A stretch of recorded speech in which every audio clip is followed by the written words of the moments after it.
बिस्मिल्लाहिर्रहमानिर्रहीम।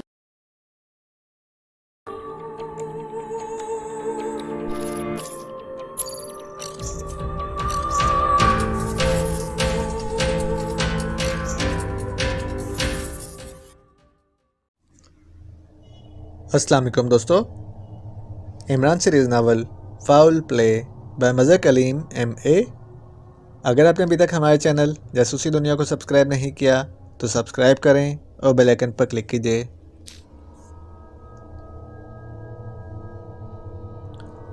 लॉन्चे ले जाने वाले अभी इनसे काफ़ी दूर थे। लॉन्च में बैठते ही वो रेंगते हुए इस केबिन की तरफ बढ़ गए। थोड़ी देर बाद एक आदमी लॉन्च पर चढ़ा, लेकिन इसने केबिन में आने या लॉन्च का इंजन चलाने की बजाय सिर्फ इतना किया कि इस लॉन्च को दूसरी लॉन्च के साथ हुक किया और फिर उछलकर दूसरी लॉन्च पर चढ़ गया। चंद लम्हों बाद सब लॉन्चें तेज़ी से जजीरे की तरफ बढ़ने लगी। अब ये लोग फौरी तौर पर यहाँ से मुंतकिल होंगे, इमरान ने सफदर से कहा और सफदर ने सर हिला दिया। थोड़ी देर बाद लॉन्चें जजीरे के किनारे पर पहुंचकर रुक गईं और फिर इस वक्त मौजूद अफराद जजीरे पर चढ़ते चले गए। जब वो जजीरे पर पहुंचकर गायब हो गए तो इमरान और सफदर तेज़ी से आगे बढ़े और लॉन्चों को फलांगते हुए जजीरे की चट्टानों पर चढ़ गए। जजीरे पर खामोशी तारी थी। वो चट्टानों की आड़ लेते हुए ऊपर चढ़ते गए और जब वो जजीरे की सतह पर पहुंचे तो इन्होंने इर्द गिर्द का जायज़ा लेने के लिए चट्टान की ऊँट से सर निकाल कर इधर उधर देखा और दूसरे लम्हे इनकी आंखें हैरत से फट गईं। जजीरे पर चारों तरफ चट्टानों की ऊँट में बाकायदा मिसाइल बरदार इंतहाई जदीद किस्म की गनें नस्ब थीं और यकीनन इन्हीं गनों की मदद से कोस्ट गार्ड्स की लॉन्चों को और हेलीकॉप्टर को तबाह किया गया था। जजीरे के दरमियानी हिस्से में एक केबिन था जो तबाह हुआ पड़ा था। हेलीकॉप्टर ने इस केबिन पर मिसाइल फेंका था। इन गनों के साथ दो दो आदमी मौजूद थे, जबकि और कोई आदमी जजीरे पर नज़र ना आ रहा था। इमरान ने मुड़कर सफदर को इशारा किया और फिर वो दोनों रेंगते हुए नज़दीकी गन की तरफ बढ़ने लगे। आवाज़ ना निकले, इमरान ने सफदर के कान में सरगोशी करते हुए कहा और सफदर ने सर हिला दिया। वो समझ गया था कि इमरान चाहता है कि इन गनमैनों पर काबू पाते हुए इनकी आवाज़ ना निकले ताकि जजीरे पर मौजूद दूसरे अफराद चौकन्ना ना हो जाएं। वो दोनों रेंगते हुए इन गनमैनों के साइड में पहुंचे और फिर इन्होंने बैक वक्त इन पर हमला कर दिया। इन्हें ज़्यादा तगदो ना करनी पड़ी। पहले ही हमले में वो इन्हें बेहोश कर देने में कामयाब हो गए। इमरान और सफदर ने 3 गनें उठाईं और दोबारा जजीरे की अंदरूनी तरफ रेंगने लगे। इमरान आगे आगे था और सफदर इसके पीछे पीछे। अभी वो दोनों केबिन के साइड पर पहुंचे थे कि आसमान पर हेलीकॉप्टर की आवाज़ सुनाई दी और इन दोनों ने सर उठाकर देखा तो एक हेलीकॉप्टर ऐन जजीरे के ऊपर मौजूद था।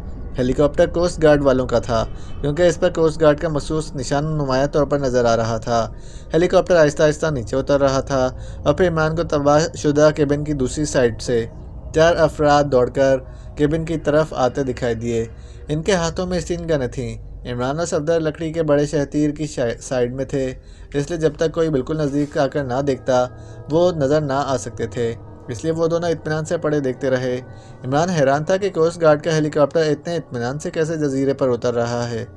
वो नीचे से इस पर फायरिंग क्यों नहीं की जा रही, क्योंकि वो चारों आदमी बड़े मुतमईन अंदाज में केबिन की साइड में खड़े हेलीकॉप्टर को देख रहे थे। चंद लम्हों बाद हेलीकॉप्टर जजीरे की ज़मीन पर टिक गया और दूसरे लम्हे हेलीकॉप्टर से 2 अफराद नीचे उतरे। इनमें से एक तो मटकाफ था और दूसरे को देखकर इमरान के होंठ भिज गए, क्योंकि दूसरा आदमी कोस्ट गार्ड का डायरेक्टर जनरल असलम रियाज था, कोस्ट गार्ड का सबसे बड़ा चीफ। वो इधर उधर देखता हुआ इन चारों अफराद की तरफ बढ़ा और फिर इन सब ने मसाफे किए और वो 6 के 6 जजीरे के अंदरूनी समेत चल पड़े। तो ये असल गद्दार है, इमरान ने गुर्राते हुए कहा और फिर आगे रेंगने लगा। मुसलसल रेंगते हुए वो इन 6 अफराद का ताक़ुब करते जजीरे में काफ़ी अंदर तक पहुंच गए। वहाँ एक बड़े चट्टान इस तरह ऊपर को उठी हुई थी जैसे संदूक का ढकना उठा हुआ हो। वो 6 अफराद खला में से होते हुए अंदर गायब हो गए। इमरान ने इधर उधर देखा और फिर उठकर तेज़ी से इस खला की तरफ बढ़ गया। जाहिर है सफदर ने भी इसकी पैरवी करनी थी। करीब जाकर इन्होंने देखा कि ये एक मसनूई गार का दहाना था और सुरंग नुमा रास्ता अंदर जा रहा था। आगे जाकर वह मुड़ गया था। मोड़ की दूसरी तरफ रोशनी नज़र आ रही थी। वो दोनों तेज़ी से आगे बढ़े और फिर मोड़ के पास पहुंचकर रुक गए। दूसरी तरफ से बातों की आवाज़ें सुनाई दे रही थीं। इमरान ने आहिस्ता से सर निकाल कर देखा तो वो ये देखकर चौंक पड़ा कि आगे एक बड़ा हॉल नुमा कमरा था जिसकी साइडों में पेटियों के ढेर लगे हुए थे। इन पेटियों की साख बता रही थी कि ये सब असलहे की पेटियां थीं, जबकि दरमियान में रखी हुई कुर्सियों पर इस वक्त 12 के करीब अफराद बैठे हुए थे और फिर इनमें से इमरान को रिचर्ड और लूसिया भी नजर आ गए। मटकाफ, कोस्ट गार्ड का आला अफसर और दूसरे मुसल्लह अफराद वहाँ मौजूद ना थे। वो शायद आगे कहीं चले गए थे। इमरान ने स्टीन गनें सीधी की और दूसरे लम्हे वो हॉल नुमा कमरा गोलियों की तड़तड़ाहट और इंसानी चीखों से गूंज उठा। इमरान की उंगली जैसे ही ट्रैगर से हटी, हॉल कमरे में मौजूद 10 अफराद फर्श पर पड़े तड़प रहे थे। सिर्फ रिचर्ड और लूसिया पागलों के से अंदाज में खड़े थे। इमरान ने यकलख्त छलांग लगाई और करीबी पेटियों की आड़ में हो गया, जबकि सफदर ने दूसरी तरफ छलांग लगा दी। दूसरे लम्हे अंदर से दौड़ते हुए कदमों की आवाज़ें सुनाई दी और फिर 4 मुसल्लह अफराद के साथ मटकाफ, कोस्ट गार्ड का आला ऑफिसर पेटियों की आड़ में से नमूदार हुए। वो इन पेटियों की आड़ में छुप गए हैं, 2 आदमी हैं, रिचर्ड ने इनके नमूदार होते ही चीख कर कहा। लेकिन इससे पहले कि इसका फिक्रा ख़त्म होता, इमरान ने एक बार फिर ट्रैगर दबा दिया और चारों मुसल्लह अफराद चीखते हुए नीचे जा गिरे। मटकाफ ने जल्दी से जेब से रिवॉल्वर निकाला, लेकिन उसी लम्हे सफदर की तरफ से फायर हुआ और रिवॉल्वर इसके हाथ से निकलकर दूर जा गिरा। खबरदार, हाथ उठा दो, वरना, इमरान ने यकलख्त आगे आते हुए कहा। इसके हाथ में स्टीन गन मौजूद थी और रिचर्ड और लूसिया ने सबसे पहले हाथ उठा दिए और इसके बाद मटकाफ और कोस्ट गार्ड के डायरेक्टर जनरल ने हाथ उठा दिए। सफदर, पीछे हट जाओ, इमरान ने मुड़े बगैर कहा और सफदर तेज़ी से पीछे की तरफ भाग गया। रिचर्ड और लूसिया के साथ साथ मटकाफ की आंखें भी इमरान को देखकर फैल गई थीं। मैंने तुम्हें कहा था मटकाफ के सच बता दो, लेकिन तुमने सच नहीं बताया, इसलिए तुम छुट्टी करो, मैं टंकू से माजरत कर लूँगा, इमरान ने तंजिया लहजे में कहा और मटकाफ पर फायर खोल दिया। मटकाफ बुरी तरह चीखता हुआ उछलकर पुष्ट के बल गिरा और तड़पने लगा। डायरेक्टर जनरल के चेहरे पर दहशत के आसार नुमायां हुए और इसका जिस्म कांपने लगा। उसी लम्हे हुक्म से फायरिंग की तेज़ आवाज़ें उभरी, लेकिन इमरान ने मुड़कर भी ना देखा। तुम असलम रियाज साहब, तुम मेरे मुल्क के गद्दार हो, इमरान ने और आगे बढ़ते हुए कहा। मैं असलम रियाज ने दहशत भरे लहजे में कुछ कहना चाहा, लेकिन अल्फाज ने इसका साथ ना दिया था। गद्दारों के लिए मेरे पास कोई माफ़ी नहीं हुआ करती, इमरान ने होंठ भींचते हुए कहा और एक बार फिर डैगर दबा दिया। असलम रियाज का सीना गोलियों से छलनी हो गया। वो बुरी तरह चीखता हुआ नीचे गिर गया और चंद लम्हे तड़पने के बाद ठंडा हो गया। उसी लम्हे दूर से एक बार फिर फायरिंग की तेज़ आवाज़ें उभरी और खामोशी छा गई। हाँ तो मिस्टर रिचर्ड और मिस लूसिया, क्या ख्याल है, फिल्म में ये सीन कैसा रहेगा, इमरान ने मुस्कुराते हुए कहा। तुम कोई भूत हो, लूसिया ने बुरी तरह से होंठ काटते हुए कहा। इमरान साहब, अब जजीरे पर कोई जिंदा आदमी नहीं बचा, उकब से सफदर की आवाज़ सुनाई दी। तो हम तुम्हें मुर्दा नज़र आ रहे हैं, इमरान ने मुड़कर कहा।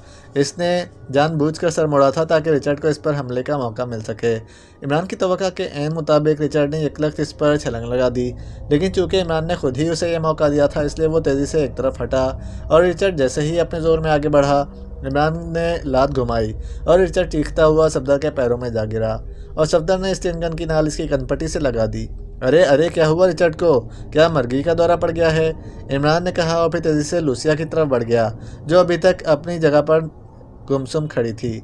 मिस लूसिया, आप इत्मीनान से कुर्सी पर बैठ जाएं। मेरा साथी खालिस कुंवारा है और इसकी आदत है कि वो कुंवारी लड़कियों को कत्ल नहीं करता, इमरान ने मुस्कुराते हुए लूसिया से कहा। मगर मैं तो शादीशुदा हूँ, मैं तो रिचर्ड की बीवी हूँ, लूसिया ने इस तरह घबराए हुए लहजे में कहा जैसे शादीशुदा होना इस वक्त इसकी सबसे बड़ी बदकिस्मती बन गई हो। ओह, फिर भी घबराने की ज़रूरत नहीं, मैं सिर्फ कुंवारी लड़कियों को कत्ल करता हूँ, शादीशुदा को नहीं, इमरान ने मुस्कुराते हुए कहा। रिचर्ड उसी तरह ऊंधे मुंह फर्श पर पड़ा हुआ था, क्योंकि सफदर की स्टीन गन की नाल इसकी कनपट्टी से लगी हुई थी। सफदर, शर्म करो, एक आदमी तुम्हारे कदमों में गिरकर माफ़ी मांग रहा है और तुम अकड़े खड़े हो। अरे इसे उठाकर इससे गले मिलो, इमरान ने कहा और सफदर ने यकलख्त हाथ में पकड़ी हुई स्टीन गन एक तरफ फेंकी और दूसरे लम्हे इसने बिजली की सी तेज़ी से झुककर रिचर्ड को गर्दन से पकड़ लिया और एक झटके से उठाकर खड़ा कर दिया। रिचर्ड ने उठते ही यकलख्त उछलकर सफदर के पेट में घुटना मारना चाहा, लेकिन दूसरे लम्हे बुरी तरह चीखता हुआ पुष्ट के बल गिरा। इसका घुटना उठने से पहले ही सफदर की लात इसकी नाफ पर पड़ चुकी थी। अरे अरे, मेरी फिल्म का डायरेक्टर है, एहतियात से, कोई हड्डी ना टूट जाए, इमरान ने कहा। इसे छोड़ दो, प्लीज़ छोड़ दो, मैं दरख्वास्त करती हूँ, लूसिया ने यकलख्त चुपकर इमरान के पैर पकड़ते हुए कहा। अरे अरे मोहतरमा, मेरे बूट तो इतने कीमती नहीं हैं, इमरान ने यकलख्त पीछे हटते हुए कहा। लेकिन दूसरा लम्हा इसके लिए भी इंतहाई हैरत अंगेज साबित हुआ जब यकलख्त लूसिया ने उछलकर इसकी नाफ पर ज़ोरदार ज़रब लगाई। इमरान चूँकि सिरे से इसकी तवक्का ही ना कर पा रहा था, इसलिए इसका अचानक जब लगने से वो लड़खड़ाया और फिर पीछे रखी कुर्सी से टकराकर नीचे गिरा। स्टीन गन इसके हाथ से छूट गई। इधर यही हाल सफदर का हुआ। इससे ये गलती हुई थी कि वो रिचर्ड की तरफ से नज़र हटाकर लूसिया और इमरान को देखने लगा था। इस तरह वो बीमार खा गया और यकलख्त उछलकर इसके हाथ से स्टीन गन झपट ली थी रिचर्ड ने, और लूसिया ने इमरान के हाथ से निकली हुई स्टीन गन झपटी और फिर तेज़ी से वो पीछे हटती गई। वेल डन लूसिया, तुमने वाकई कमाल कर दिया, रिचर्ड ने फ़ौरन तारीफ़ करते हुए कहा। इनको गोलियों से भून डालना चाहिए, ये ख़तरनाक लोग हैं, लूसिया ने तेज़ तेज़ लहजे में कहा। जैसे इतना कुछ कर लेने के बावजूद वह इमरान से खौफजदा ना थी। लेकिन इससे पहले कि रिचर्ड कोई जवाब देता, अचानक एक के बाद देगरे 2 धमाके हुए और लूसिया और रिचर्ड दोनों ही चीखते हुए नीचे की तरफ झुके। स्टीन गन इनके हाथों से निकल गई। इमरान ने गिरते हुए एक हाथ में जेब में डाल लिया था और फिर ये इसकी निशाने की सच्चाई थी कि कोट की जेब से फायर करने के बाद निशाने बिल्कुल दुरुस्त लगे थे। दूसरे लम्हे इमरान ने रिवॉल्वर बाहर निकाला और उठकर खड़ा हो गया। लूसिया और रिचर्ड भी सीधे हो गए, लेकिन वो मुसलसल अपने हाथ पकड़े हुए थे जिनमें से खून फवारे की तरह निकल रहा था, और सफदर ने यकलख छलांग लगाई थी और वो दोनों स्टीन गनें समेट लेने के बाद कामयाब हो गया था। तो तुम मुझसे माफ़ी मांग रहे थे, लेकिन मजबूरी है कि मैं सिर्फ कुंवारी लड़कियों को गोली मारता हूँ, अलबत्ता मेरा साथी, इमरान ने होठ भींचते हुए कहा। और अब इसका फिक्रा ख़त्म हुआ था कि रेट रेट की आवाज़ों के साथ ही लूसिया बुरी तरह चीखती हुई लट्टू की तरह घूमी और फिर फर्श पर ढेर हो गई। सफदर इमरान का इशारा समझ गया था, इसलिए इस इशारे पर अमल करने में इसने देर ना की थी। रिचर्ड के चेहरे पर अब इस कदर शदीद खौफ के आसार उभर आए थे कि वो अपना खून निकलता हुआ हाथ झटकना भी भूल गया था। इसका जिस्म बुरी तरह कांपने लगा था।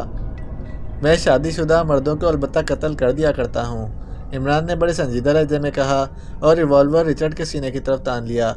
मम मुझे ना कुछ ना कहो, तुम्हें तुम्हारे खुदा का वास्ता, रिचर्ड ने यकलख्त बुरी तरह कांपते हुए कहा। अगर तुम मेरे चंद सवालों के जवाब दे दो तो यकीन करो मैं तुम्हें कुछ नहीं कहूँगा। मैं बता दूंगा, सब कुछ बता दूंगा। रिचर्ड की कुव्वत मुज़ाहमत अब मुकम्मल तौर पर ख़त्म हो चुकी थी और इमरान ने इसे ग्रेटलैंड की ऑर्गेनाइजेशन और डेविड के मुतालिक सवालात करने शुरू कर दिए। रिचर्ड ने वाकई उसे ऑर्गेनाइजेशन के सदर दफ्तर का पता बता दिया और ये भी बता दिया कि ये काम दरअसल टीटी कॉर्पोरेट वालों का है, जिसका चीफ बॉस आर्थम है। पाकिस्तान टीम के मुतालिक इनका आइंदा क्या प्रोग्राम है मुझे नहीं मालूम। बहरहाल इतना मालूम है कि इन्होंने इसके लिए मशहूर मुजरिम ब्लैकी की खिदमत हासिल की हैं, रिचर्ड ने गिड़गिड़ाते हुए जवाब दिया और फिर इमरान के अगले सवाल पर इसने ब्लैकी का हुलिया वगैरह बता दिया। बस काफ़ी है, मैं तो वादे का बड़ा सच्चा हूँ, इसलिए मैं तो कुछ नहीं कहूँगा। अलबत्ता मेरा साथी सफदर शादीशुदा औरतों का ही नहीं, मर्दों का भी शिकारी है, इसे शादी के नाम से ही नफ़रत है, इमरान ने मुस्कुराते हुए कहा और कमरा एक बार फिर रेट रेट की आवाज़ों और रिचर्ड की चीखों से गूंज उठा। इस बार भी सफदर ने इशारा मिलते ही ट्रिगर दबा दिया था। चलो, फिल्म का ये सीन तो मुकम्मल हो गया। अब तुम इन पेटियों की तलाशी लो कि इनमें क्या पड़ा है। मैं ट्रांसमीटर ढूंढूं ताकि इस चक्कर का खात्मा बलखैर मुकम्मल तौर पर हो सके, इमरान ने सफदर से मुखातिब होकर कहा और ख़ुद वो इस तरफ बढ़ गया जिधर से मटकाफ 4 मुसल्लह अफराद और असलम रियाज नमदार हुए थे। इमरान को यकीन था इधर यकीनन कोई ट्रांसमीटर मौजूद होगा जिसकी मदद से यहाँ के लिए लोगों ने कोस्ट गार्ड के रेड की इत्तला मटकाफ को दी होगी और फिर मटकाफ इस आला ऑफिसर को साथ लेकर यहाँ पहुँचा होगा।